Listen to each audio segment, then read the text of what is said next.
এ কি সত্যিই স্বর্গের পথে যাওয়ার রাস্তা? দূর থেকে দেখলে মনে হবে এই হাইওয়েটা যেন সোজা উঠে গিয়ে মিশে গেছে আকাশের মেঘে। জায়গাটি আমেরিকার ওয়াইওমিং অঙ্গরাজ্যে ফোর্ট ব্রিজারের কাছে ইন্টারস্টেট 80-র একটি অংশ। অদ্ভুত এই দৃশ্যের জন্যই এটি পরিচিত হাইওয়ে টু হেভেন নামে। তবে চিন্তার বিশেষ কিছু নেই, কারণ রাস্তাটি সত্যিকারের মেঘের মধ্যে চলে যায়নি।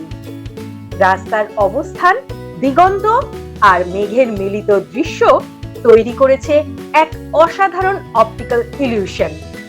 প্রকৃতির সঙ্গে দৃষ্টিভ্রমের এমন খেলা সত্যিই অবাক করে দেয়, যেন মনে হয় রাস্তাটা যেন সত্যিই স্বর্গের দিকে চলে গেছে। প্রকৃতি আর অপটিক্যাল ইলিউশনের এইরকম আরো অনেক চমৎকার দৃশ্য দেখতে ভিডিওটি লাইক, কমেন্ট, শেয়ার এবং সাবস্ক্রাইব করুন। শোনো বলি কানে কানে অডিও স্টোরি।